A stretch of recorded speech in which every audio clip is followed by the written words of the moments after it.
Welcome to the Road is Dead podcast, episode number 76. I am your host, Rob Curtis. I'm joined here in this episode, a little stripped down crew from what we normally have because Leah Sanda is down doing what we all wish we could do. Let me rephrase that. She's having fun riding her bike. That is something we all wish we could do. But she's down in Florida riding at the moment. But we're joined in the CIMAT studio Tim Strzelecki. and then obviously online with That's me, That's Mike you, Friedman. That's me, Mike Friedman. How's it going?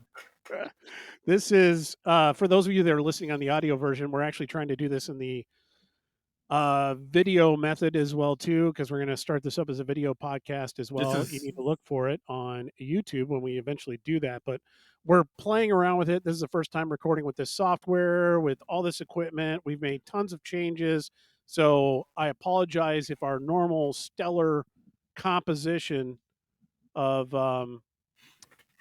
Coffee talk. our production value is dropped for some reason. I don't see that happening. I think we're probably better off than we've ever been. No, I think we got to try. You don't know until you try it. I think it doesn't look too This could be a bad. scrapped episode for all we know. So if you're listening to this, hey, we worked something out. That's all I got to say. It's called polishing a turd. We're in January 5th here, so it's a new year. Yep. Anybody have anything new and exciting to share about themselves for the new year? I don't necessarily do resolutions. I don't know about you guys, but if you do resolutions, Mike, you were talking about one. What are you trying to do in the new year? Floss more. I'm going to floss more, and I'm going to stretch more, and I'm going to ride more. Floss my teeth more. You know, the last one was stop swearing. I have a whole list of things. Stop swearing. Well, yeah, but it's not just stopping swearing. It's like, flossing is another one. It's so simple, yet you never do it. I don't do it on a regular basis, but I'm going to start doing it more. I made a whole list, though. Here, I'll pull it up. Go home and floss now that you said I got to say, as far as the stopping swearing bit going, for the last hour or two that we've been trying to work to set this up, you have failed miserably on that endeavor. That's going to be a hard one to stop. Dude, eating less sugar. That's another one. I'm going to eat less sugar. That's a big one for me. Well, that's definitely one on my list. A little sugar and, sometimes I have a downfall of salting my food a little too much. So I need one of these is lose 30 pounds. Just a little. That's interesting. I believe it or not, I'm the most unhealthy individual that's associated with this podcast, but I will tell you that, eating habit wise, I'm horrible, but I have never added salt to any of my food. Yeah. Like once it's served. I don't want to say I don't cook with salt. I do. Yeah. But I've never added salt. I think where it comes from is because obviously I was raised on fast food, and we were living in Taiwan, and my sister, they opened a McDonald's. It was like the first McDonald's in Taipei. Okay. And we went to it and we got the fries. The fries were horrible, by the way, but it was, my sister was like, oh yeah, we got to add salt to them and make them so she added a bunch of salt to it. And then the way they were fried was just horrible. Yeah. And I just remember them being a brown, mushy mess with tons of salt on them. Oh. And I was just like, from that point on, I don't think I ever added salt to any food. Yeah, no, it's not a huge amount. It's just a little bit here and there. I do find that on days where I ride indoors and I sweat a lot, I find like I'm craving it more than I do because just of all the sweat and the sodium loss from riding indoors. But it's one thing I need to get away from. I did have high blood pressure for a while, but that was due to my alcoholism, and I licked that. I got on some medication for that. Once I had a good stretch of being sober, I was able to, once I increased my activity, I was able to get off the meds. So you're saying I should stop drinking? That's up to you. I'm not here to tell you what to do. But it worked for me. All right. So did we cover your New Year's? Mine was pretty generic. It was just try to be kind. Ah, yeah, that's right. That's a good one. Yeah, I don't know what I'm necessarily doing. Maybe trying to ride the bike more than once a month. Well, I know what it was. It was to keep on this grind, keep it going, and I think we're doing okay with it so far. Absolutely. Rob, your hair looks good. This whole video thing, like the fact that I can see your hair, you look good, dude. You don't, you're down talking yourself. I don't think you should be down talking yourself. I don't think you can get Tinder down there that has me in it. I don't think that's how does that work? I don't even. I'm asking you. How does Tinder work? I don't know. I don't know how do the dating apps work, Mike. Do you use the dating? I app? have a friend. I just advised on Tinder. Actually, his profile was really shitty. I just swore, and he was not getting any hits. And I asked him to see his profile, and we changed a couple of things in his profile, and right away he was starting to get a lot more hits. So I don't know that much about it because I don't use it. I'm in a relationship, but I do know that the pictures matter and what you say matters, and being truthful matters, and you can tell bullshit when you're reading bullshit. But I can't imagine dating in today's society with all oh, the dating apps and everything why else. I not? really can't. Dude, if It, you were a single guy and you got on Tinder or any other platform like Bumble or whatever, you're basically walking into a bar with like 100 single women. Like, and you can screen right online, and then instead of going to have to spend money to go out and actually see people, you can actually set up a phone call and say, "Hey, well, let me hear your voice." Because, dude, let's face it, your voice makes a big difference. If your voice is annoying, you don't really want to go hang out with someone who's got an annoying voice. And you can talk on the phone versus like talking, in person. You can learn a lot about somebody. I really want to stress that I don't really give a lot of thought to this for obvious reasons. But from what I have seen and from what I see people like complaining about on social media and everything else like that, it's completely changed the dating culture to the point where it is nothing like what I remember dating to be Hmm. like back when I did it like 30 years ago, 25 years ago, or whatever. And I don't know that it's necessarily better. And I'm seeing a lot of people coming to that conclusion where I they're think it's like, no, easier it's not. It's easier. It seems like it's very much easier to find somebody because it's a uh, numbers game. It's a numbers game. You have and way more and access to people. to get to physically interact, if we want to phrase it that way. It seems That's like the different. hookup Yeah. culture is like through the roof, way more so than it ever was before. But it seems like people are having a harder time finding deeper connections. So if you're listening to this and you actually and that resonated with you and you feel really sad now, I apologize. That was not our intention when we started Yeah, this. So no, yeah, I don't have anything to say about it. outside of that, a couple things to cover. I did want to hit up the NCL changes. So the last time we had the podcast, we talked about the National Cycling League and all the things that were coming along with that, and we kind of bumbled our way through it because we don't really know much. And I will say, as a side note, that's a testament to the fact that whoever's running this and doing it needs to get off their ass and start making some public statements because it's already kind of late. I mean, we're in January, Yeah. and it looks like we are full bore on for this year. So Totally we had, agree. I totally agree because what I said in the last podcast, I stand against because what we've found out since is actually it sounds like a reasonable program. yeah, it's kind of it changed a lot of factors. I know we alluded to knowing some people that are associated with it or are working with it. Um, I hate when I listen to podcasts and they imply that they know more, but they can't say anything. So I'm not going Yeah. to do that. We got a bunch of updates, in particular from a really nice individual we all know right up north over the border. Um, I have to call him a pro, don't I? Yeah, Ex- dude. We raced professional together. We were teammates. yeah, Yep. Chad Hartley, Yep. right up over the border. Good guy. I say I have to call him a pro. I've got his caller ID as his team picture from Kenda back in the day on my phone. Um, but Chad hit us up and let us know that there were some massive points that we missed, and in general, I don't know if I can read your notes over there. You got So it looks like trade teams will be allowed to join, but the only stipulation with it is a men's team has to join up with a women's team.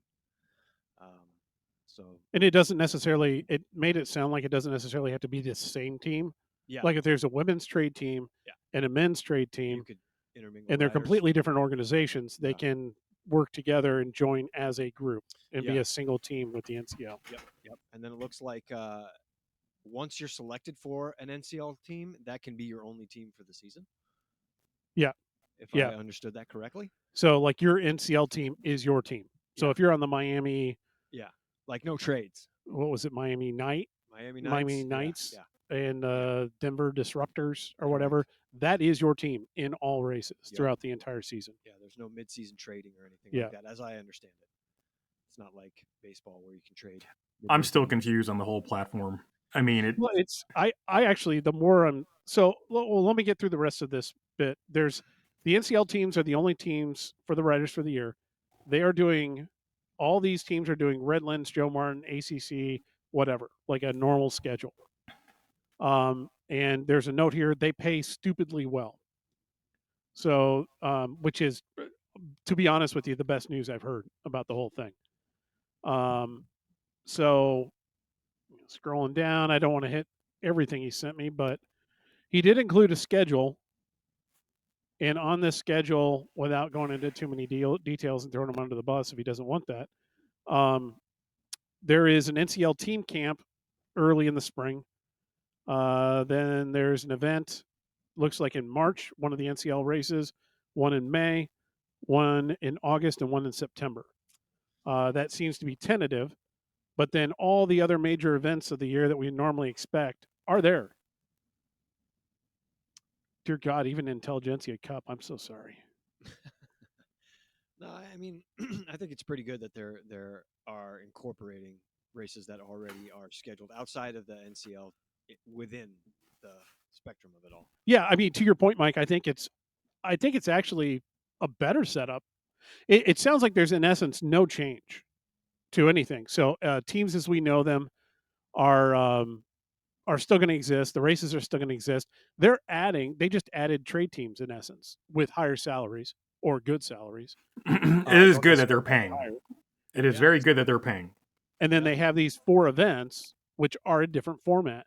And I got to be honest with you, we had some side discussions. We all were trading notes about kind of there aren't a lot of opportunities for American racers anymore. And most of them really don't look, it's not, you can't take a junior right now and say, what's your dream? And they're not going to say racing in Europe like they used to. Like all of us in our generations, we were like, oh man, I want to race Paris Roubaix. That's my ultimate dream, you know? And if we grab a junior now, they're probably not going to say that. I say probably because it's not like we have generalized juniors in the scene. We still have juniors that come to us through parents who were racers.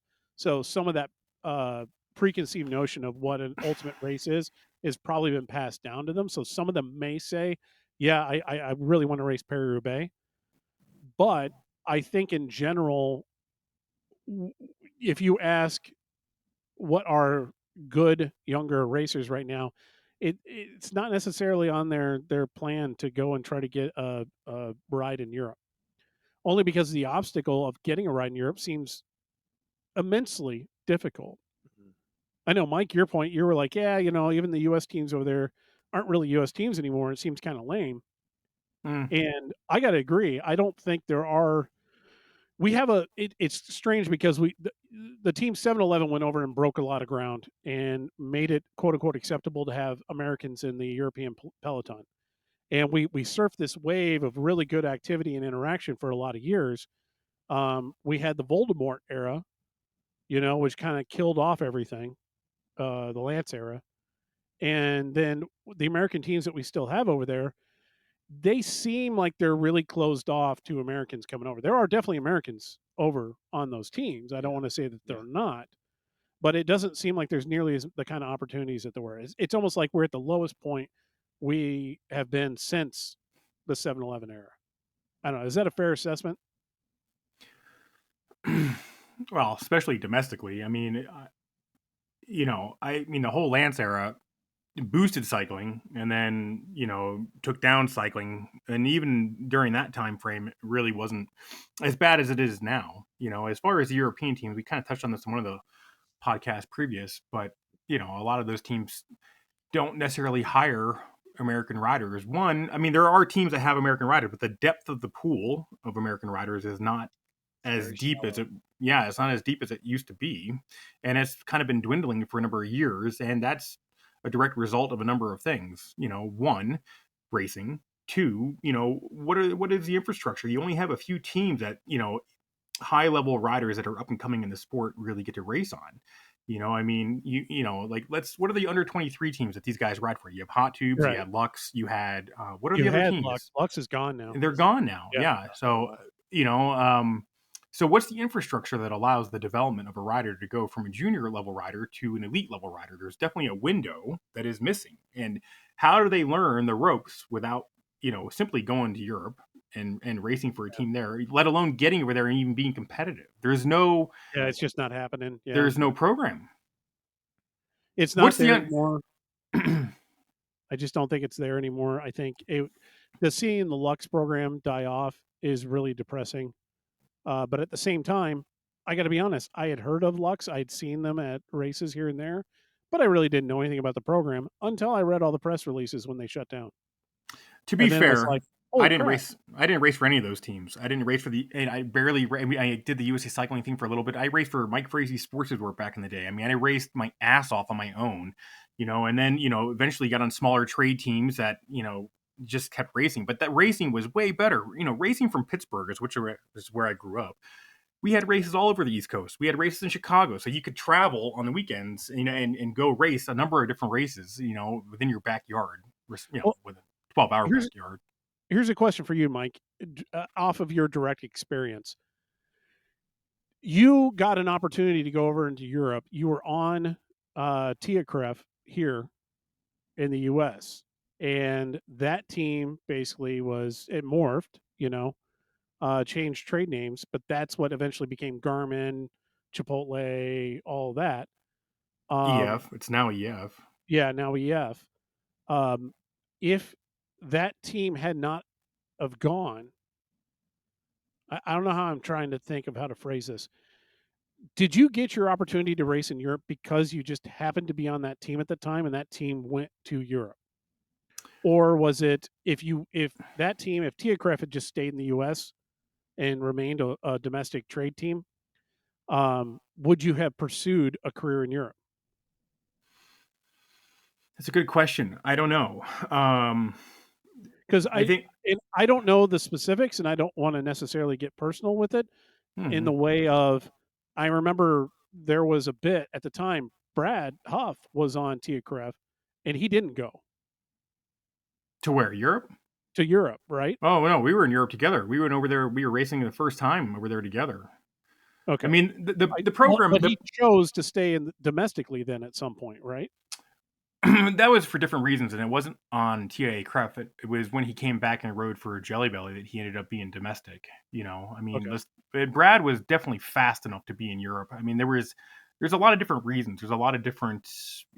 We talked about this in text the other day. Growth. When you're over in Europe, there's a whole exposure to understanding how the race is raced, the lifestyle, being away from home. There's a whole dynamic to like being successful in Europe, and it doesn't just come right away. The whole TAA CREF program was pretty amazing. We had a whole house to ourselves. We had, it was just a very. It's hard to explain quickly because there's so many different factors yeah, that go into yeah. being a successful team, but also being a successful teammate and an individual rider. Um, the lifestyle over there is a very unique lifestyle in the sense that you're thrown into races that are pretty high level races. People you read about in magazines at the time it was magazines or see online. You're racing right next to them. So I think for me it was very interesting to be right. Yeah, you go from a domestic scene to racing with guys like Tom Boonen, and you're expected to have the results in the same kind of races, and there's definitely a learning curve that goes to that. Not just in the racing style, but also in your self image, what you're doing there, and that takes time to develop. I think for the guys, for me individually, it was an opportunity to go race some of the biggest races in Europe. Initially it wasn't the biggest races. I think we started off with like 4 days of Dunkirk, and it Yeah. was like but for me, that was a big race. I mean, I'd read about that race. So I didn't care. I just wanted to race my bike in Europe. I thought that was badass, and then that opened up avenues to racing other races and eventually the Olympics, and that, I mean, the biggest reason for me going to TIA Crepen was Europe and a fast track to the Olympic Games was my biggest goal when I was 8 years old, so it was an But opportunity. would you have still pursued going to Europe if you hadn't had the opportunities with TIA Cref? No, because I didn't see a way. That was my only way. I didn't see a way at the time. I didn't have the results. It's the only reason I got on TAA Cref, and the only reason I got on that team. It was one race. There was one race, and I ended up beating Chad Hartley in that race, and it was a sprint. And I was super super fit. I'd been racing track all summer, so I it Chad didn't have was a chance then. those guys Hi, didn't have a Chad. chance. Yeah, no, I blew their doors off in a sprint. And I went from like 400 meters out, and But again, we'd been doing specific training for the. This is at the time when USA Cycling was running the. We had to do this time standard to get our spot on the Olympic team. We were trying to make the 2004 Olympic team in the team pursuit, and Jamie Carney was our coach at the time. So we were doing specific training to this mass start time effort that we had to do. So my ability to go from a long ways out was like the best it would ever be. It was the fastest from 400 meters I'd ever been. So when I hit out, it was like no one was coming around me, but nobody knew me either. I was at a time when like my name was not well known in the sport, So when I, hit out, they don't necessarily follow. They don't know who they're racing with. I knew TIE Cref. Chad was on TIE Cref. The other guy was David Klinger. He was riding for. Oh yeah, yeah. Who was he riding for? He was riding for the. Navigators? No, Right? he was riding for that shop out of California. The. It wasn't Mike's Bikes. It was some other team. Oh, I think It was a yellow kit. Yeah, It isn't doesn't. that? Oh no, no. I can picture it. I can picture it. Webcore or something? Oh, hold on. No, I can't. I don't remember. I I'm I looking can it up. picture the kit. Yeah. Yeah, I apologize. My memory is not that good. Some people can rattle off like details of races, and I wasn't like that. I didn't retain. I can only retain so much. Surf City Cycling. No, that would be it. That was something else. Yeah, keep going. I don't Anyways, remember. yeah. So to answer your question, Rob, the opportunity to go to Europe did not exist except for TIA Cref. That was my opportunity. I left Penn State to pursue that opportunity because I knew that it was my only opportunity to get to Europe. And once you're there, you just need one result. This is two. You need one result. That's how I got into TIA Cref. It was Univest Grand Prix. It was a criterium of all things. JV was there. Botters was there. He saw me win the sprint. So that one result is what led me, to getting a spot on TIA Cref and fast tracking me to living in Europe the very next year. Yeah, I mean, even watching some of the winter cyclocross and listening to some of the commentary over there, and with some of the U23s that are participating in the elite fields now, a top 10 or anywhere inside of the top 10 is a fantastic result for them for their trajectory. So I could see how winning one race on a stage like that, you know, certainly increased your trajectory and gave you the opportunities. There's so many things I could have done differently looking back on it too. I mean, we talk about development, and knowledge and exposure. And, like once you have your foot in the door, you got to open it wide open, but you can overthink it. And I overthought it a lot, but I also didn't take opportunities when I should have taken opportunity, and I could have had it, I also had the iliac artery thing going on at some point. So, That's tough to deal with. that's, yeah, that was hard to deal with, especially since I didn't know what it was, and then also, like, it definitely plays on your mind until you start getting some answers. But at that point, I was already, being let go of the team. This says it was Sharper Image, Mathis Brothers Furniture. Does that make sense? Univest But Grand Prix apparently 2005. that was 2003. It No looks like way. I gotta look this up. 2004 that was the team. Apparently, it's listed in this site. Whatever I'm looking at. 2004. And Meyerson was on it. Stephen Kate, Mike House, Nick Kiernan, Michael Lang, Adam Meyerson, Lawrence Pereira, Aaron Smathers, Dale Sudel, Matthew Svatek, and Jason Waddell, and David Winger. Just want to do a "Where are they now" kind of segment. Well, we I'd know love to where see those. Adam is. We do. You don't know where Adam is? I don't know who that is. Adam Dude, Meyerson? Oh, Adam Matters. Oh, I was. I'm like, No. Yeah, I know. My apologies. Yes, I know where Myerson is. Very, very well. have you ever raced cyclocross? Once. Okay. Once. All right. National championship level, Masters stuff. Have you ever done that? Nope. Okay. I stay on the local level. It's easier. Anyway, all right. Well, that's not to change the subject, but that's NCL for us. So there's definitely more going on than we're aware of. And I'll go back to my contention last time. If we're big fans of the sport and we still don't know this information, Yeah. then they're not necessarily doing a good job of getting the information out. No, like you said, it's January. Yeah. April is the first race. So if you're associated with the program and you're listening to this or know somebody that is associated with the program, tell them to get off their ass and do a couple press releases. Yeah, push it Easy out for there. me to Push say. it out there. Yeah, I agree. Push it out there. The more the better, honestly. I mean, part of that could be a bandwidth thing with those guys too. I don't know.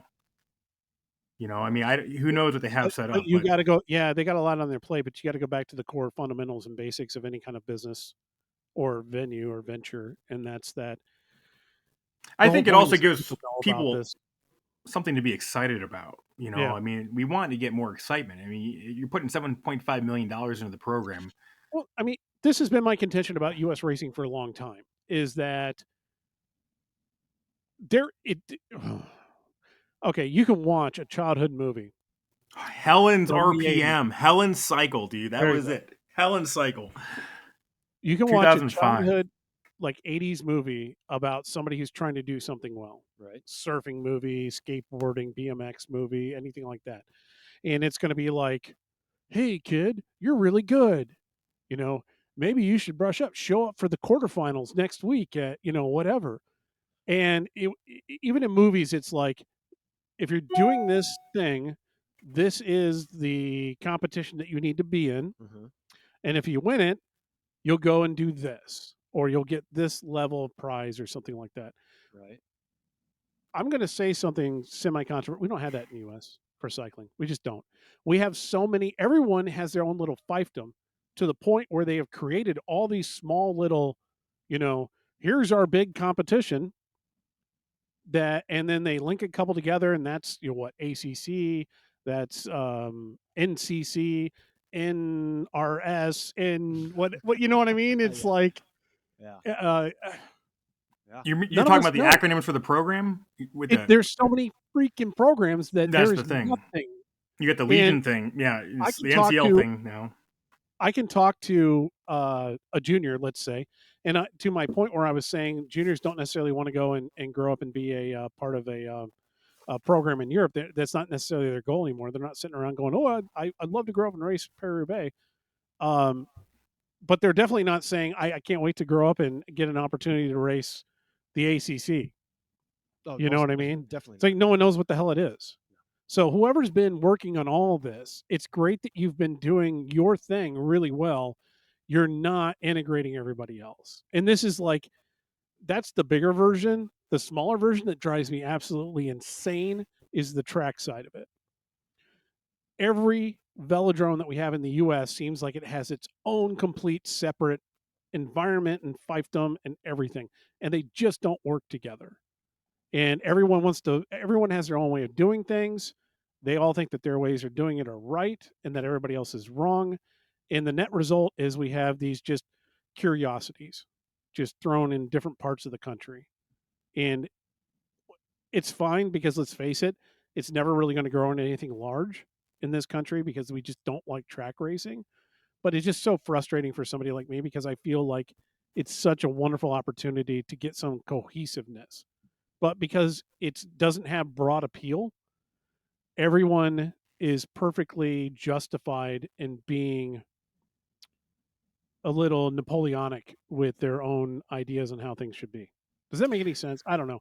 It's just whatever. That was my 5-second rant. Well, what you're talking about.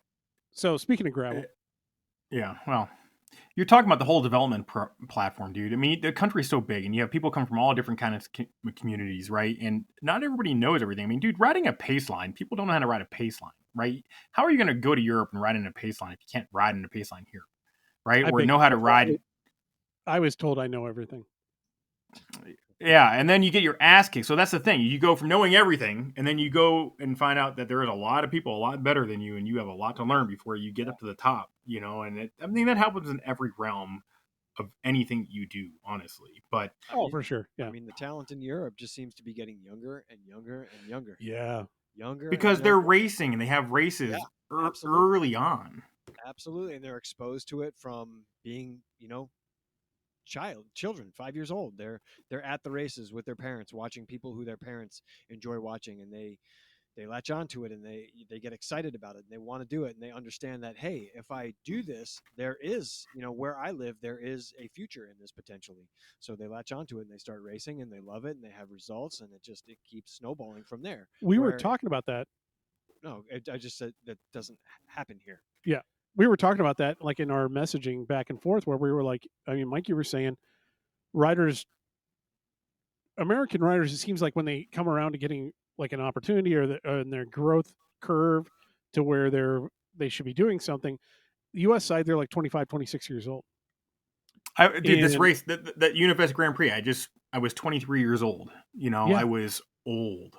That's the thing. 23 is not old. Neither, Well, no, like Cycling terms, it's old. and we're okay with riders on the domestic side. We're more in that 26 to 35 range to like really kind of even start like building the momentum. But when we look at the pro side in Europe, it's getting younger and younger and younger, at least at the top levels. I don't know, man. I don't know about that. Again, it'll be interesting to see where the guys are today in 5-6 years, 10 years.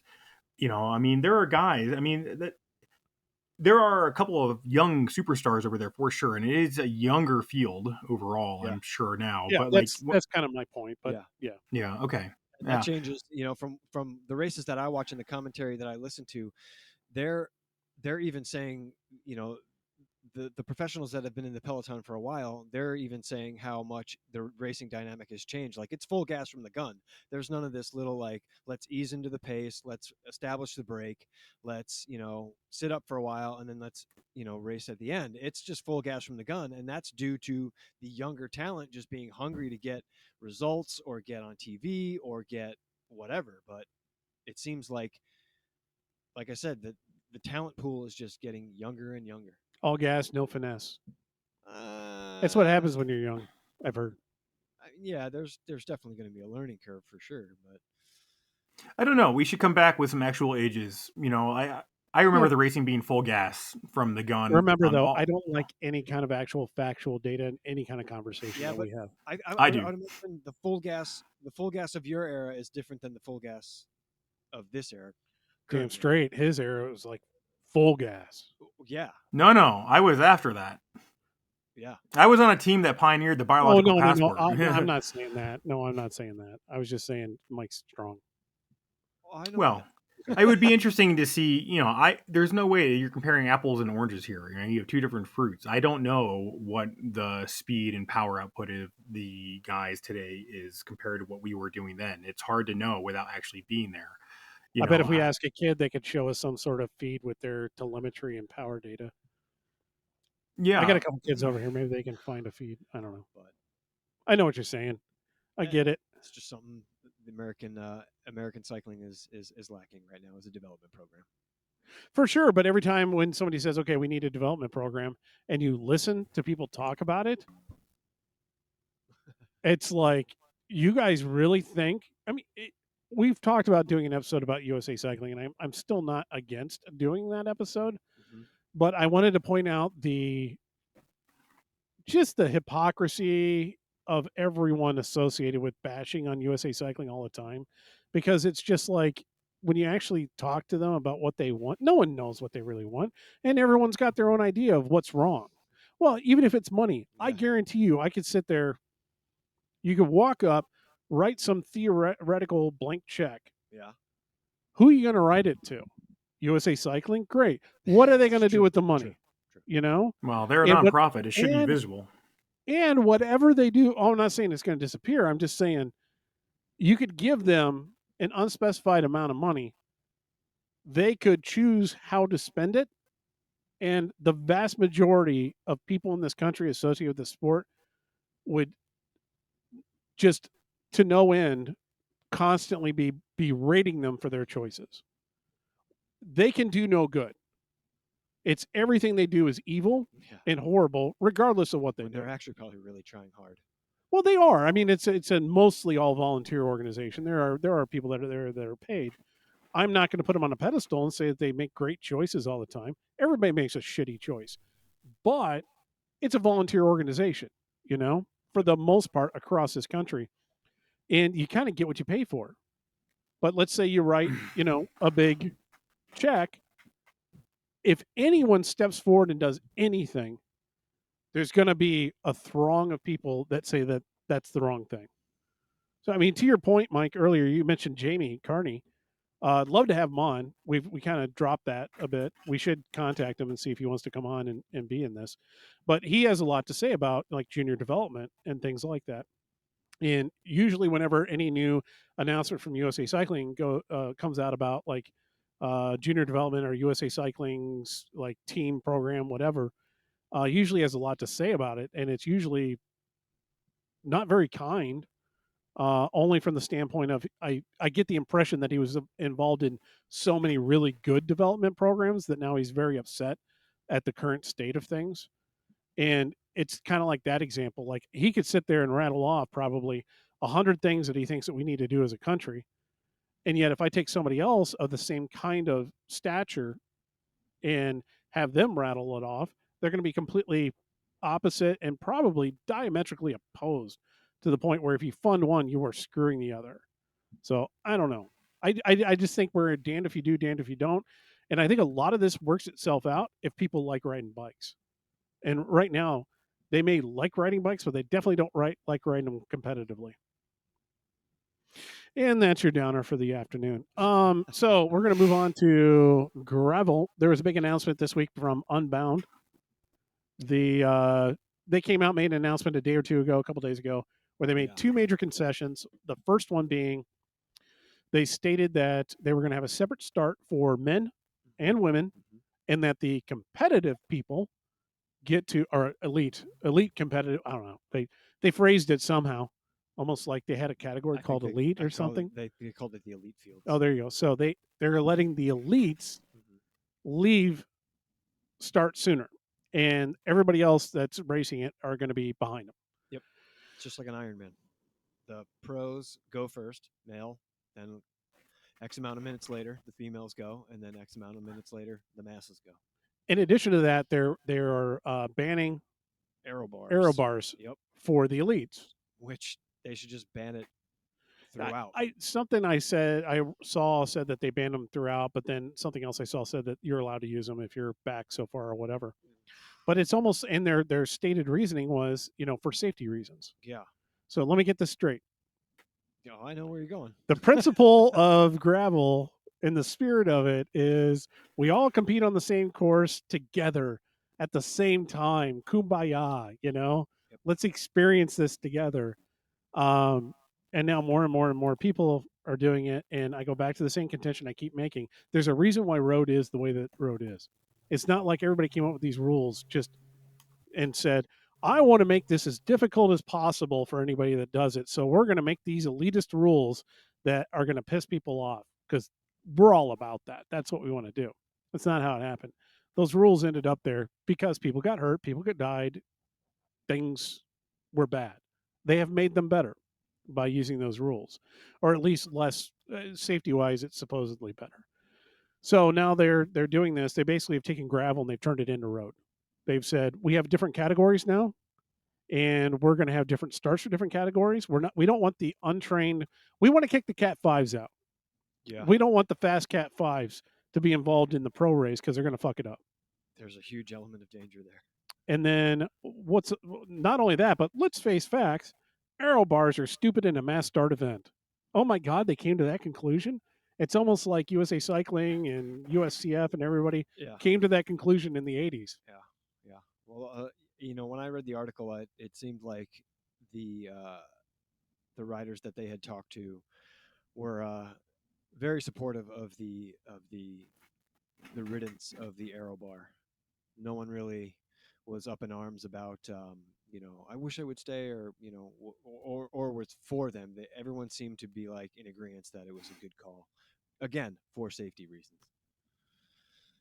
So I mean, the biggest thing with the safety is just getting out of the aero bars into your brakes or get control of your bike. I mean, very few people have great control in their aero bars, right? Yeah, unless and then it's had to have caused accidents. There's no other reason to to change the rule. I mean, do you remember the old Spinachis or whatever?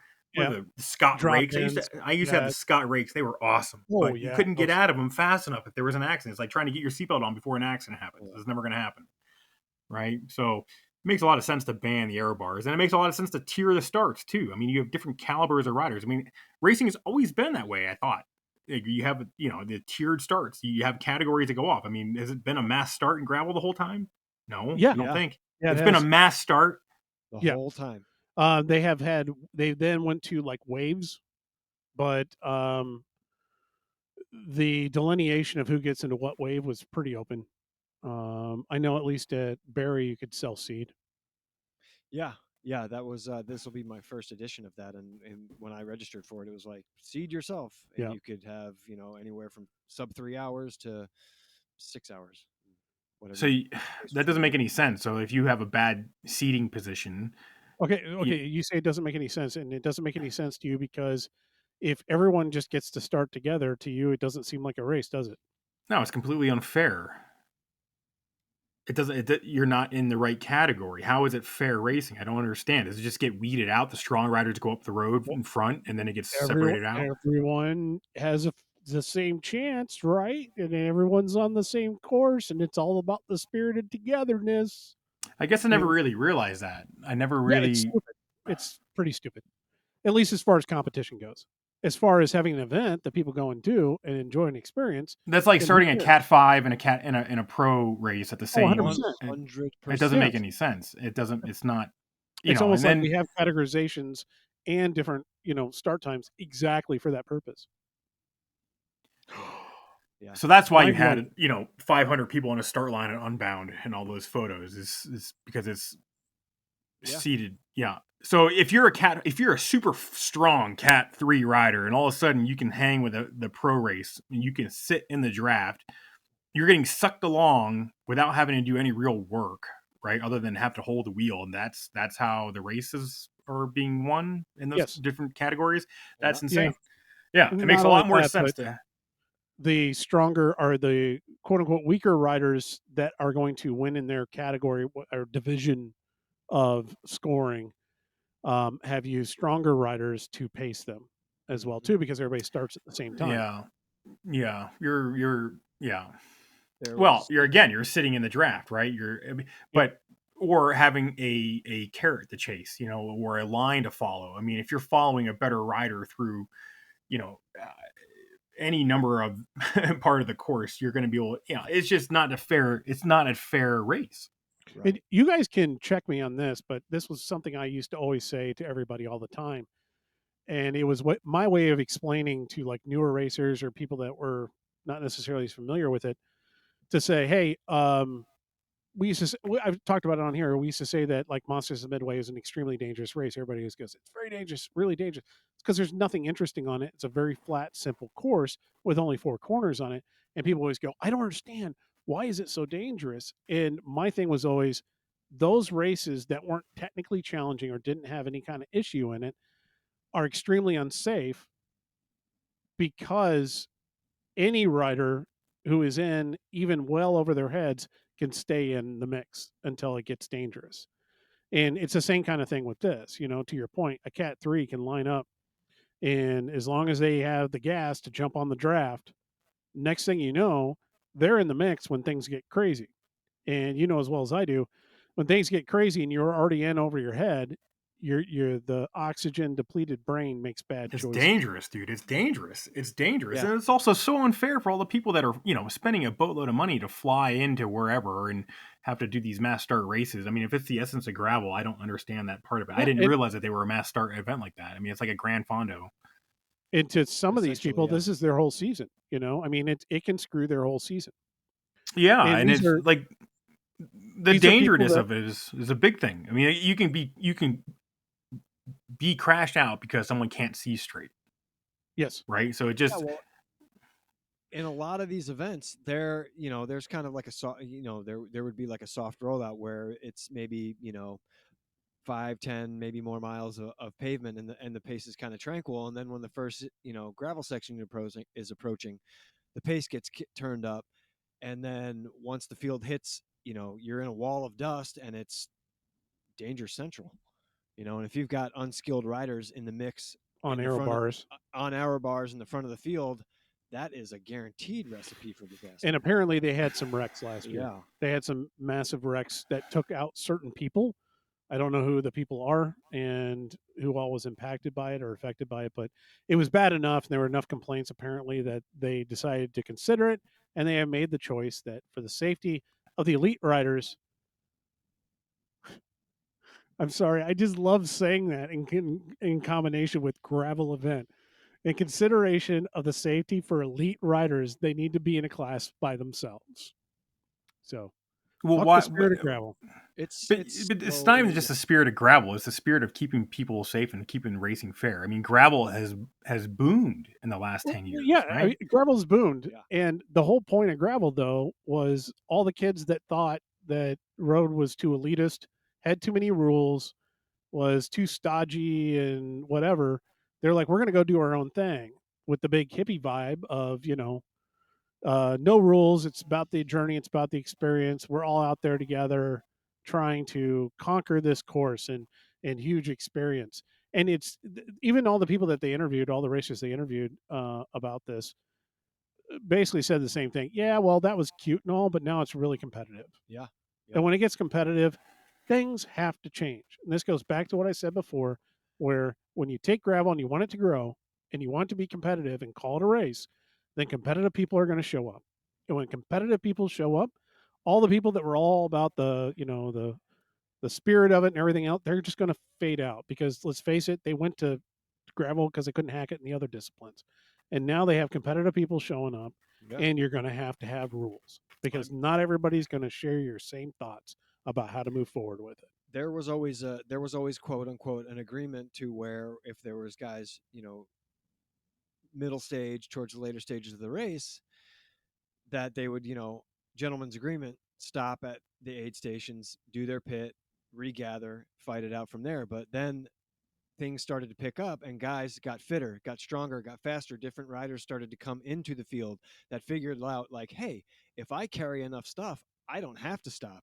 And then so guys later on in some of these later events didn't stop at the stops, and it pissed the group off. So now there was quote unquote gravel beef over that. So that just shows that gravel is getting more and more and more competitive. And what comes with higher levels of competition, more and more rules. And eventually gravel will have rules. And you could hate me for saying that, but that's just what's going to happen. This is the first sign of it.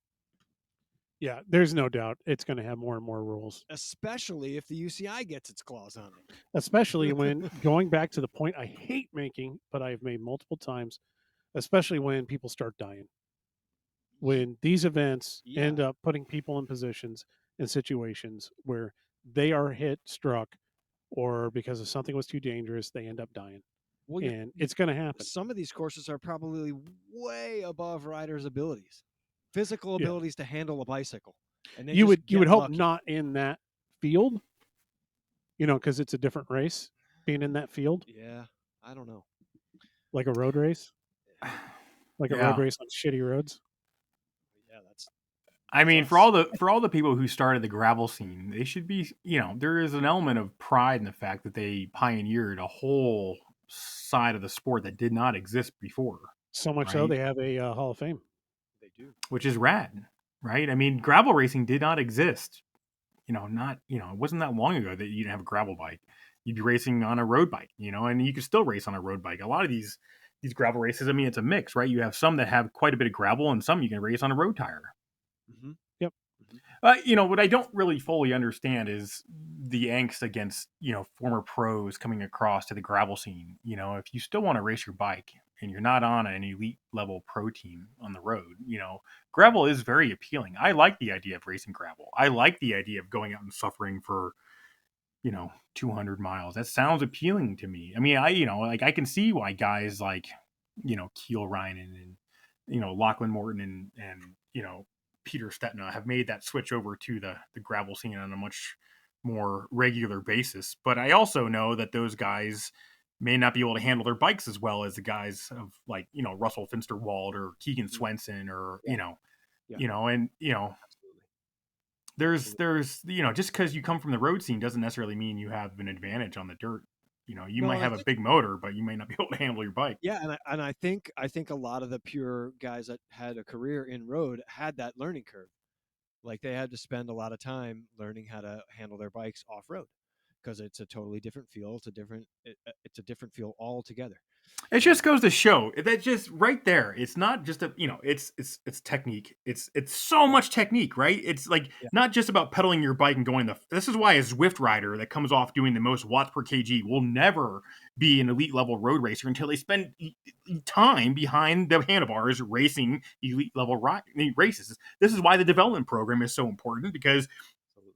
none of these riders are ever going to be any good in Europe until they spend time behind their handlebars racing in various levels of events, right? Hmm. It's also exactly why they should separate out the events in gravel because the riders that have put in the time to handle their bikes or have the engine to be at a certain level should not be mixed with the riders that don't have that ability. I mean, it's just those are all good changes. The error bars and separating out riders based on category makes a lot of sense, Hmm. Yeah, and especially when you have money on the line, right? It's got absolutely. to be fair.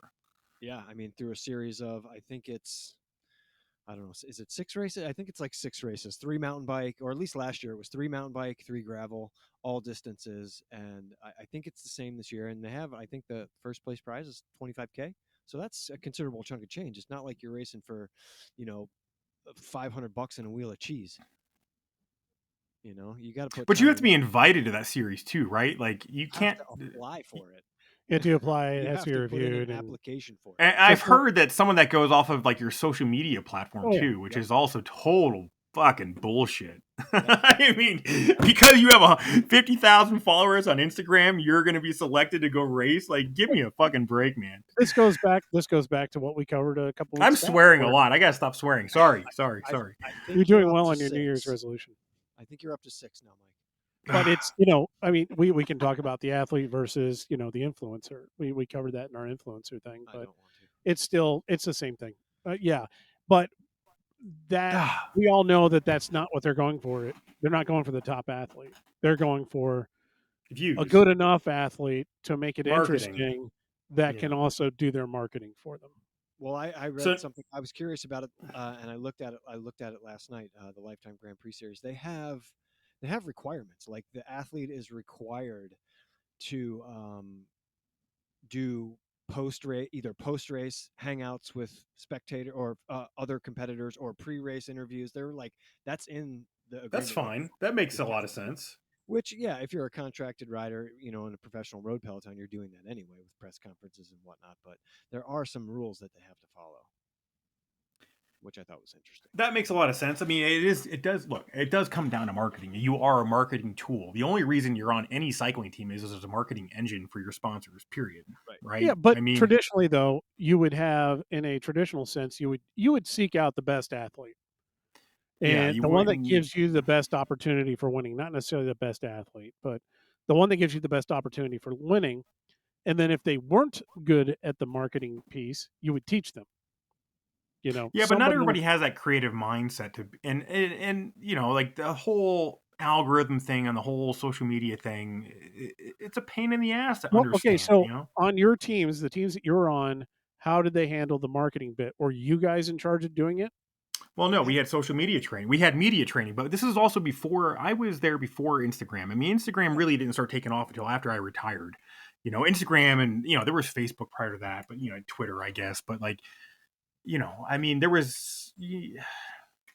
They is had more kind like of a etiquette classes, right? Like this is how you present yourself when you're being interviewed for television yeah, this is how you or when you're talk. This is how speaking you handle speaking to the media. situations. Yeah. To be honest, Uh, that's part of the whole club structure too. Because to be honest with you, I remember being invited to a Triple X Racing team meeting down in the city, one of the country's largest clubs at one point in time. Don't know where they stack up now. Not that it's important, but one of the staples in Chicago racing, very large club. And I remember watching. They had Randy Warren working with them at the time as a part of the club, and I remember him giving advice and teaching people basically like even down to the beginning level, like let's show you what a podium interview looks like, and we're going to run you through one. What do you say? What do you not say?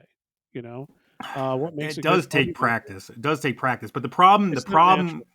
would take it, all that stuff takes practice. Being on camera takes practice. I don't like being on camera, but like the thing with bringing on people that those stipulations of saying, okay, I mean, they're just not, you just don't have the best talent. You're basing your talent off of, okay, you have some talent and you have some, ability to have a social media following. Like that's not really fair.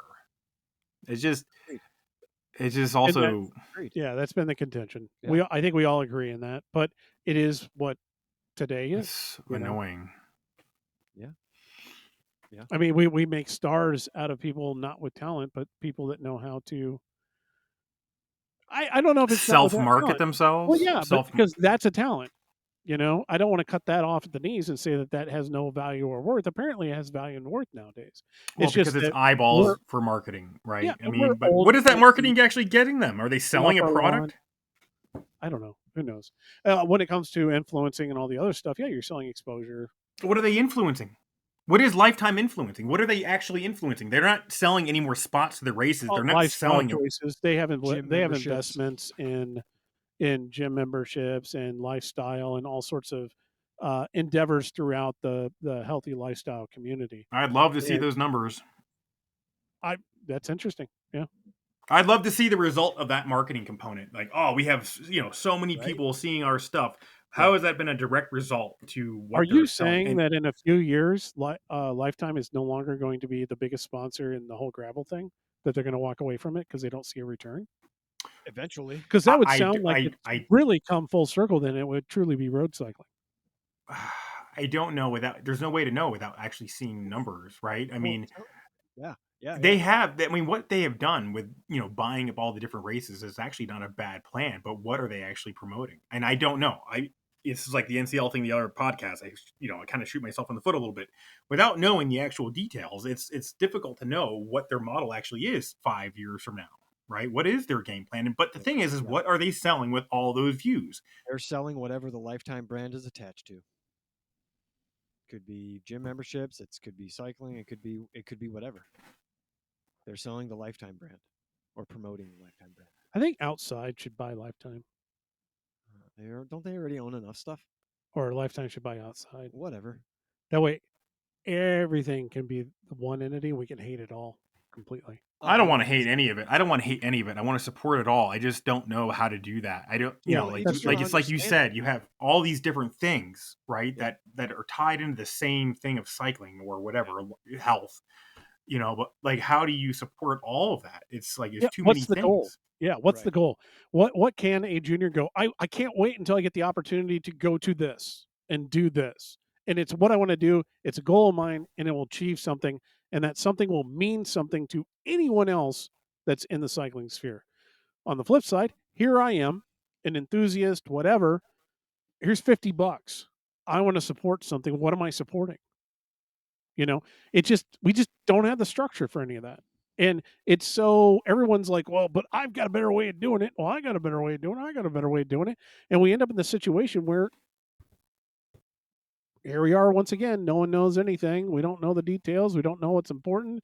Everybody thinks that they're important. And yet at the end of the day, I'm not going to know where to turn my TV to. And I'm not going to be able to hand my money to anybody. And no junior knows what to aspire to be.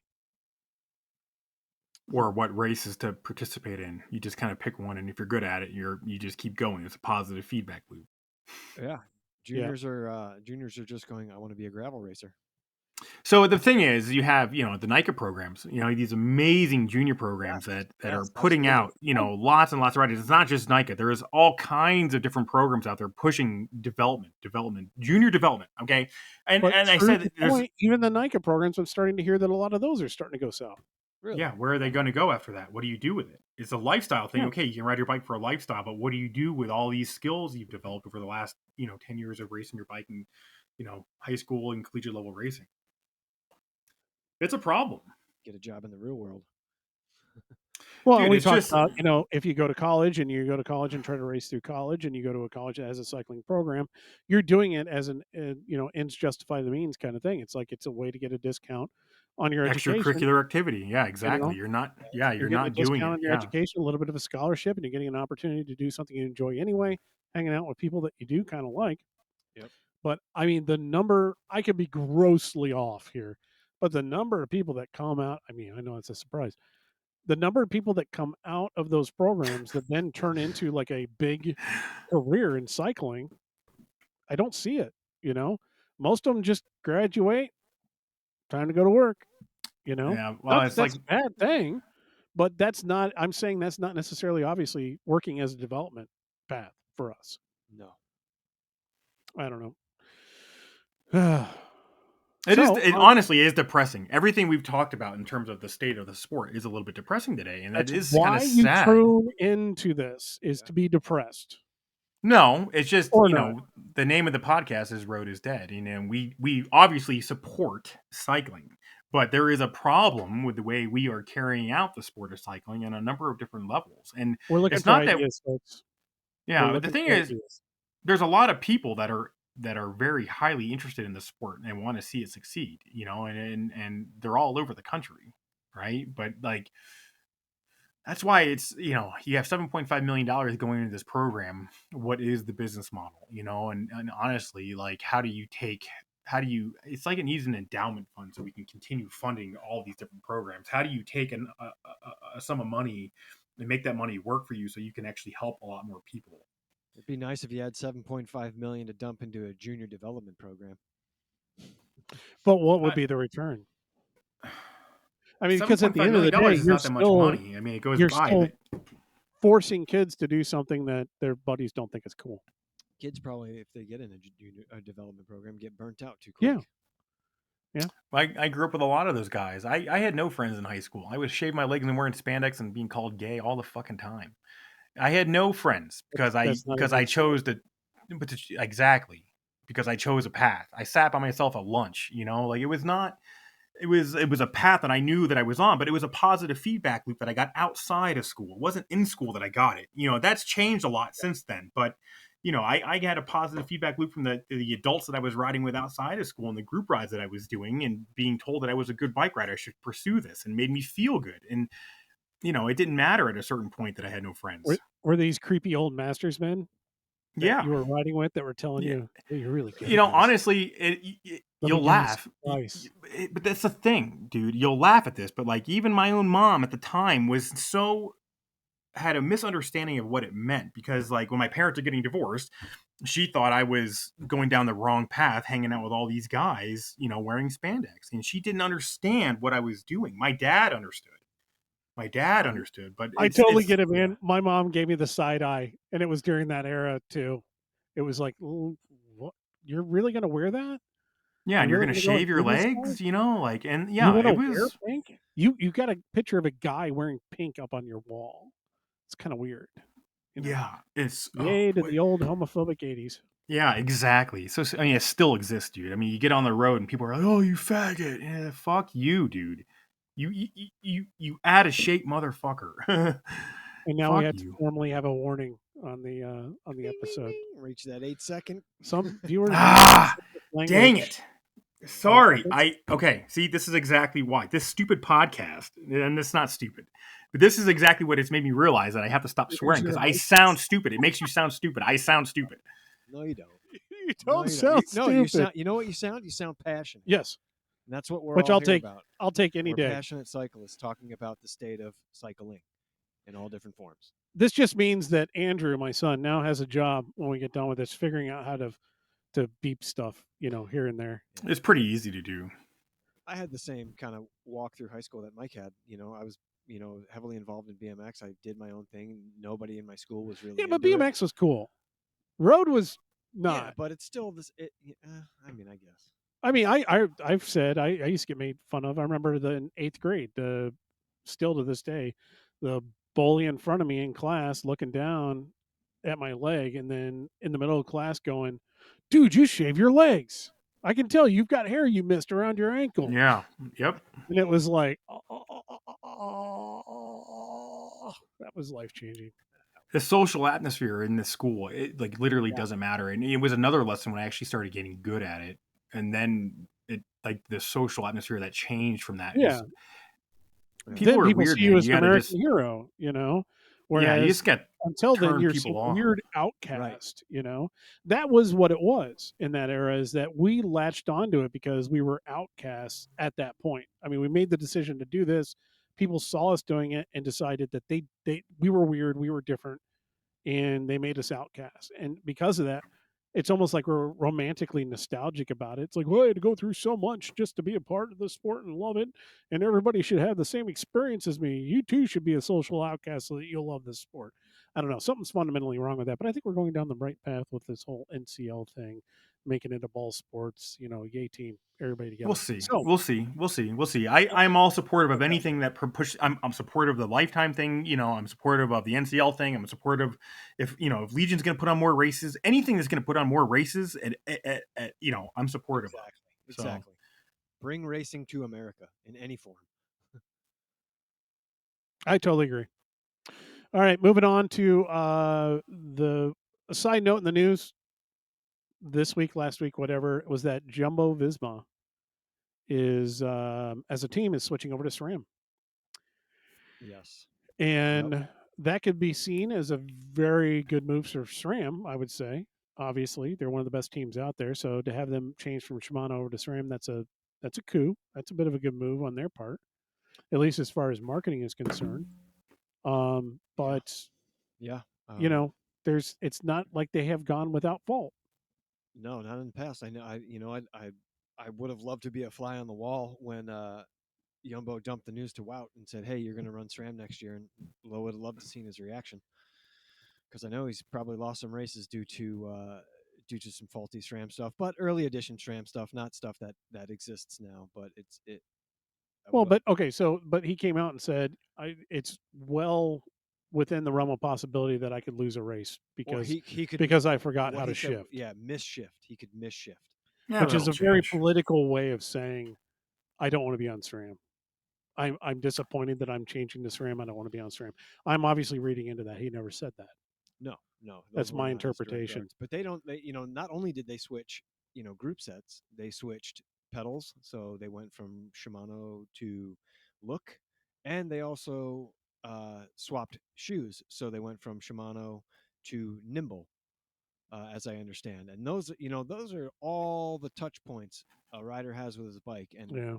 they are very, finicky. A lot of riders are finicky with their positions, and the minutest of switch can cause an injury. Not only that, we're talking about the one thing that's always kind of bugged me about, not bugged me, but it's an issue with the cyclocross discipline is the fact that the rest of all the disciplines work on a contract that's based on a calendar year, Mm-hmm. January to December.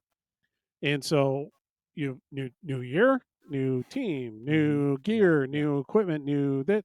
And for cross racers, a lot of times it's like, hey, I know you've only got a couple weeks left in the season. Yep. Here's all new gear for you. Well, I heard on the broadcast today he was not forced to switch shoes or pedals in the middle of the season, so he can do his Shimano But thing they were for wanting his cross program. but they're wanting him to change components, but he raced this morning, Mm-hmm. and apparently there's spy shots out there that show that he's basically on unbranded Shimano stuff. I saw a photo that I anticipated, and what the broadcaster seemed to think this morning was on unbranded his Shimano wheel set, because it'd be a pain in the ass So just the wheel to set. glue 10 sets of wheels at this point in the season. I don't know. I'm just seeing. I'm just calling it like I It's see not, it. especially if you're Well, you're the a expert pro gluer. mechanic. What Yeah, else are you going to do? exactly. But he was given Smoke 5 more cigarettes given a free pass to not have to change that portion of his equipment for the for the remainder of his wheels. For the wheels, but I thought there were spy shots of him actually running Shimano components. Well, as far as I saw, the wheels only. Everything else. Okay, so everything else is SRAM. Everything else was SRAM. But you saw Tip to what tail. he was riding a 46. a 46-2 chainring. Mm-hmm. Granted, this was in still shots in the studio. I don't know if that's what he ran this morning, but a 46 for cyclocross is insane. Can you imagine that? I So can't. Well, if he's you're got to have a listening to bigger this, gear ratio on the back. Yeah, Yeah. yeah. And from what I saw on social media, I only counted 11 gears. interesting. Yeah, I only counted 11 11 If you only cuts in the count back. 11, then it's not. Well, what It was the wouldn't be course 20. like? Was the course, Man. you know, I mean, can you change that front chainring out to specifically to the course? Yeah. Well, Yeah. yeah, Yeah. Yeah. yeah. Yeah. Yeah. So But But there's not a lot of options. If you're going with the SRAM group set, it's not like you've got like 10 options. It's not like it's a traditional spider setup where you can just swap stuff in and out, especially if he's running the red end and yeah. has any power meter or anything else like that where they've got the chain rings built in. And he yeah, was traditionally a 2x athlete. Now he's 1x. Ugh. those are hard things to do. I rode for a lot of teams where they would switch, from Shimano to SRAM or Shimano to Mavic or, like look to Mavic or look to Shimano, like You mean you were racing on Mectronic? I no, we weren't racing on Mectronic, but we were using their shoes and pedals. Yeah. Oh, And that interface is definitely an interface that can be quite finite. But you're talking about, like, if we're going to talk about, Van Aert and those guys, like you're talking about guys who are making a switch from road to cross pretty handedly. Your yeah. body's pretty versatile. This is the thing that I thought about well after the fact. When you're doing super intense training and long training, making that switch when you're talking about a millimeter here and a millimeter there can make a big difference. But over time, if you give yourself enough time to ease into it, and I don't think it's as much of a factor as I once thought it was, but it is a huge factor when you're doing large miles and large intensity, because then Yeah. but it's not as much of an issue when you're, what the hell was that? Wow. We're That still was loud. recording. That was Yeah, loud. that was That was a loud. notification that came up on my computer. We're going to see if we can It's still figure that going. out somehow, but But another one here. UAE went from Campanolo to Shimano. Those are big shifts.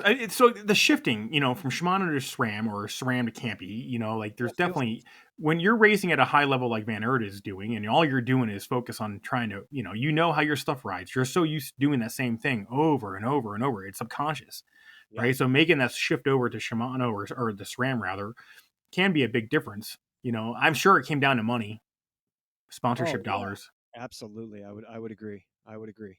And for an athlete like Van Aert or any athlete that's in that situation, it's got to be tough. Because I think I read that Jumbo was attached to Shimano for 27 years in all their iterations of team.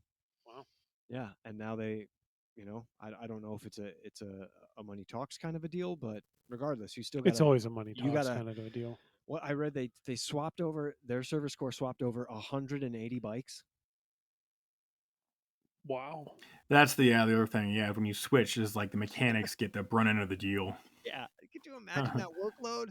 That's insane. To SRAM's credit, if they're all switching to Access, it's a pretty easy switch. Yeah, I mean, the bleeding of the brakes is going to suck, but apart from that, it's not too bad.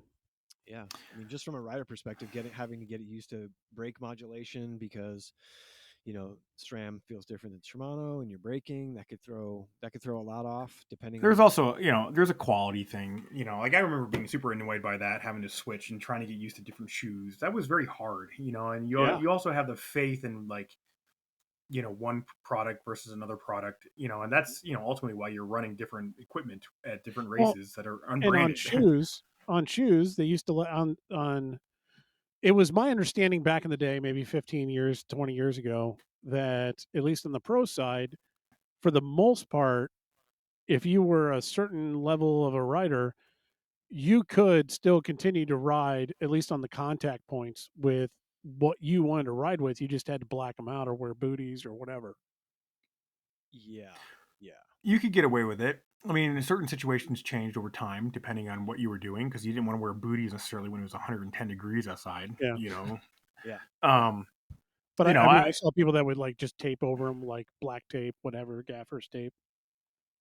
Yeah, that just brings more attention to it, right? I mean, Right. it is a hard switch, and when they expect elite athletes to make that switch, in the middle of the season, it's a very challenging thing to do for sure. I This is why I'm saying, if you could do it and that's the problem. These guys are always racing. There's never a downtime. There's, I do think SRAM is a pretty good product. I think Shimano is a great product. I think Campagnolo is a great product, right? I don't see that being such a rate limiting factor for those guys as much as I Right. do see the pedals and the shoes and the interfaces where they're doing, pedal stroke after pedal stroke after pedal stroke on. But SRAM does have the double tap. Like that is a very big Not difference. anymore, But man. We're all talking electronic, man. Come into this Yeah. century. It's But- electronic. It's not double tap anymore. R.I.P. what? R.I.P. double tap. You're still having to double tap on both levers to get to go to the big ring. I mean, if he's Well, running, yeah, it's not double tap. You're just tapping once. You're just doing them both. That's hey, called- that's what it was when I was racing. It's still what I'm rolling on. Good for you. If it's not broke, don't fix it. Oh, you're saying you're still on double tap mechanical? Yeah, I like mechanical stuff, dude. I It's actually I reliable. don't. There are applications and situations where I think that SRAM's mechanical groups excel and are the primary choice when outfitting something new. And this is, I kind of wanted to do some of this. We'll do it maybe in a future episode where I talk about some of the. Remember that tirade that you didn't see it, but I went on a tirade on Twitter not too long ago about groups and how they've changed and really what we've done to shoot ourselves in the foot as an industry. But the reality of double tap, so like in certain situations, give me a Force CX1, whatever you want to call it, Apex, even Rival, um, hydraulic brake, mechanical 11-speed system for off-road use if you're running a mechanical cyclocross program. By far, that component group can be hammering in 30, 40 years. I think they just nailed that. They did such a great job with that. Sure, there's some issues with the brakes, as is true with just about anything SRAM makes, but those are workarounds. There are workarounds for those brakes to keep them functioning really well. What I tend to find is that SRAM brakes do really well when you use them. If you're not letting them sit, when they sit is when we typically have problems. Or if you ride a bike forever and never clean it, especially if it's on the trainer all the time. I guess you do clean it, but you didn't clean the I brakes. feel like I'm attacked. That was yesterday's work. So I think that there's certain applications for SRAM where they just really nailed it. I think for a lot of years during the road era with some of the 10 and 11 speed stuff that they had when it was still rim brake, I think they just absolutely crushed it. I think that they were deservedly so mentioned in the same breath as Campy and Shimano. The front shifting always sucked. There's no lightly tap dancing around that one. And let's be honest, that's why they went one by. Because they just can't figure out how to make a front derailleur that works. Or I don't think it's as much the front derailleur, to be honest with you. I think it's more the chain rings and the crank setup. But I digress. Moving on to like other specific applications, now that we've gone into the electronic realm, I think that they've done a great job by having this setup of their electronic road groups for access is interesting. I think that they've made it, there's a lot of very distinct benefits to running their system. One of the things that I think they really just need to go walk over to the dumpster and throw it in is their freaking gearing choice. They need to get rid of the crap gearing choice that they're making. I don't care what company line they're touting, what kind of equations and calculations they want to run, they don't ride the same. Those gearing combinations just don't feel the same. They don't run the same. Agreed. Are you comparing to Shimano and Campagnolo? Yeah, The gear, anything even remotely traditional that we're used to on the road system. And I'm all for trying new things, but the reality is when they changed the combinations, they effectively moved the steps and the jumps. And they can put any piece of paper in front of you that they want to say, look, here I am, I've calculated it. It's even better. They're shorter steps. They're in the right part of the curve. No, they're not. It just doesn't work. Go back to a traditional setup. Yeah. Just do it. And you'll be surprised. Sure, keep getting bigger on the cassette because that's what everybody wants nowadays. And keep with your, monster truck looking rear derailleurs for everything. Yeah. Keep doing that. But go back to traditional basic gearing. I had to spend almost 2 hours explaining that to a rider the other day. Still, and it's not like it's new. Yeah. Explaining, no, it's not, we're going to get you this cassette. Well, that's way too small. And you got to understand it's all different now. And well, you're getting me some child chain rings. I'm racing, man. I need some big stuff. It's like, no, it doesn't work that way. The math, No. the math checks out. Trust me, the math checks out. It'll work. It'll be fine Yeah, for you. I mean, even between 11 speed and 12 speed, there's a huge difference. Yeah. Even in their gear configuration. I mean, I borrowed a Oh, set of. 12 speed is what I'm thinking of. Yeah. Oh yeah, the 12 speed is. I don't like 12 speed. That's just my personal opinion. And the sacrifices that you make to go to one buy in a road application, I'm sorry, just doesn't work. Well, how do you maintain the same gear ratios when you go from like 9 to 10 to 11 to They 12 did. speed? They just basically covered the range with the big ass cassette, and because they're like, oh, we got an extra cog back there. But you just end up with weird jumps in the places where you don't want them. Even if they go single tooth increments, by choosing the ring the way that they have on the front, it just creates these weird jumps and gaps in places that just some people don't like. Some people are like rave about it. Oh, it's the best thing since sliced bread. Good for them. 9 speed, 10 speed was it. That's all you needed to do. Yeah, Stick with 9 speed, and 10 speed. I can say that, and I did in my rant where I was like, we were for a small period of time we were in a very unique space in this sport. Rim brake, mechanical, 11 speed. Perfect. Rim brake, mechanical, 11 speed. At the time, you had all the major players. You had Shimano, SRAM, and Campy, and you had 11 speed mechanical cassettes. You could drop a wheel, a rim brake wheel with an 11 speed cassette on it, into any one of those bikes, and they would work and shift. Yep. Then you flip it over and you say, okay, well, crap, somebody came into the pits, they got a 10 speed bike on. Guess what? I can throw an 11 speed rim brake wheel in their back end and it will shift just fine. They just won't get the last gear because when we went from 10 to 11, we didn't change the spacings on any of these cogs. We just added another 1.8 millimeter on the back end of it for the space for one more cog. So you still get the full range and it shifts perfectly in that 10 speed setup. You just don't get the big cog. So, everything worked with everything. Neutral race support was beautiful and perfect.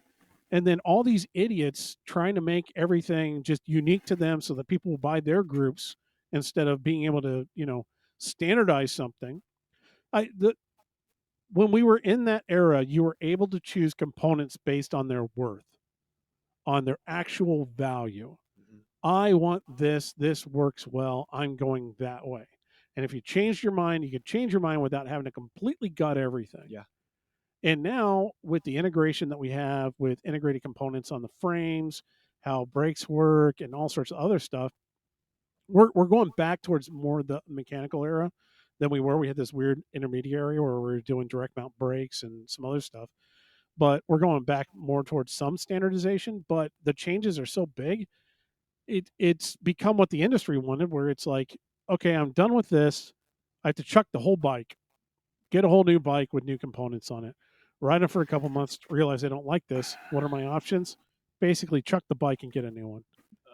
And it's just it's horrible for anybody who's an enthusiast. Perfect for 99% of the market, which I understand, but it just makes people like us just shake our fist and at the clouds. Old man yells at clouds. That's me. So I get it. But yeah, there's definitely some distinct era stuff that I think is great on the SRAM side. I have always said and will continue to always say that Shimano. I'm a Shimano man. Yep. I was born a Shimano man. I think I will die a Shimano man. I have had SRAM on just about every bike of mine for a span of over a decade. And when I eventually went back to Shimano, I kind of kicked myself in the butt. It's really good stuff. Always has been, always will be. Yeah. And really, to their point, SRAM is basically chasing Shimano. Always has been. And I don't see that changing. Yeah. They're great guys and gals and people that do great product. There's nothing to hang their head low about. It's still some of the best components and out of all this, where the hell is Campy? I mean, don't they have a 13 speed? They've got a lot of stuff going on, and some people would be, oh, well, actually, Campy's what? I get it. Go into any store, you're not going to see Campy. Line up at any event, you're not going to see Campy. You might at a gravel event, you might see a couple like our groups, floating around. Go over to Europe, you're going to see some Campy, but who cares? It's pretty much a game over kind of thing for them right now, unless something massive changes. But I know everybody didn't tune in for a what's the best component group ever made kind of discussion. So I apologize. Your choice. By the way, the answer to that is Shimano Dura 7800 10 speed. Oh, nice. Always has been, always will be. Good taste. Good Mike, taste. do you remember? I brought this up more than once. I'm going to bring it up again. We had a conversation when you guys switched to the 7900 series Shimano Durays. Dude, I got to look these numbers up, man. Let me see what this is. It was Tour of Missouri time, and you had been on 10-speed 7800. They had announced 7900. That's where the cables went under the bar tape. And I called you, or I was talking to you at some point during that, and I said, "What do you think of the new group? I want some feedback." And you, in essence, said, "Yeah, it's shit. I wish we had our old stuff back. The old stuff was better. Some people aren't changing, but whatever. We're gonna have to change. It's not as good." I liked having the cables coming out of the. It wasn't as clean. That's a 7800 group where the cable came out of the hood, right? Yeah. The 7900 went okay. Yeah, I rode both. I still have the 7800 on my bike. I have one bike that I saved for my racing career, and it has a 7800 on it. And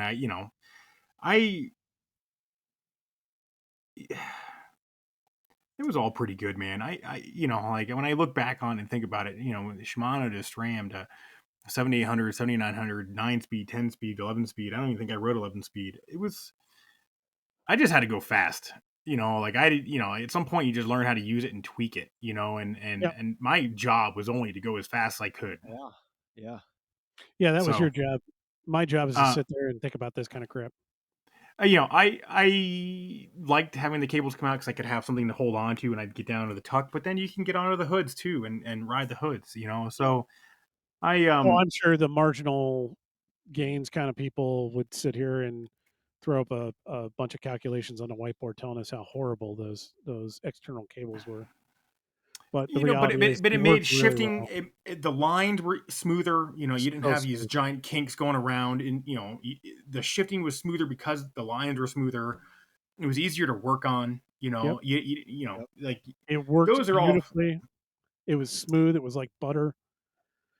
And, imagine if they still just made that. Imagine if you just knew you were just buying this thing that was just worked perfectly every single time. I mean, in fact, they're not only are they never going to make anything like that ever again, they're slowly just getting rid of all mechanical systems. Sad. I like mechanical. Hope you got your chargers all fired up. Yeah, it is interesting. I mean, we have batteries and everything now. Yeah, it is what it is. We're not going to change it. Nope. The industry's heading that direction, and it's not going to turn around anytime soon. We could certainly bitch about it. Well, speaking of bitching about it, SRAM, we've mentioned there's spy shots and everything else out there. They've got some new gear, it seems like, coming down the pike. I don't have any specific information. I haven't been given any specific information. And I've always said, hey, if anybody wants to shut me up about talking about new stuff, include me and make me sign the NDA, and let's see what happens. Until that happens, guess what? I get to talk about it because I don't really know. But they've got new gear coming down the road. It's painfully obvious. Rumors abound everywhere. But is what it is. But I think I had heard something on one of the cross broadcasts about some of the Balois Trek Lions, like Lucinda Brand and Lars testing some different hood shapes. The contention is that maybe they weren't necessarily new, but they're different hood shapes. It's a different lever. That's the only thing I've heard. And it's not like it doesn't the typical to what they get. It's not labeled with the group. It's labeled with just SRAM. Which and anytime we've ever seen any prototype stuff here locally, it's always been stripped of everything. It doesn't even say SRAM. It's just all black. Used to see that quite a bit. Used to see it quite a bit, when they used to race. Anymore. Yeah. Now all those guys either don't race or moved away. The reality is that company's being run out of Indy now, and it's not even really a Chicago company. That is true. So I don't know. Maybe they're testing stuff down in Indy in that awesome, cool scene they got down there, where they actually have more road races now than we do. Absolutely. Time to move in with my dad. Load the van up. Anyway, so that's all the major stuff. little show updates. Obviously, this is going to be our first one in video. If it actually makes it to video, we're going to see how that works. Look for it on YouTube. We're going to start a channel under our name. Obviously, we do have an email address now for the show. roadisdead@gmail.com. Really hard to remember. So if you do have any viewer email, any questions, anything you'd like to see us cover, any feedback, especially if you hate anything I say, please send it to roadisdead@gmail.com. We're going to have some new logos, some new look and feel. Obviously, we've got the studio now It's coming around. with some cool stuff on it. Yeah. Ask us questions about that if you want to know. Yeah. And at some point, we'll have some merch, as the kids call it. Some, I don't know, whatever. Swag. Some swag. I stopped short of saying swag, but Why not? I don't think I'm Some soft goods. allowed to use that word. Why? Because your age?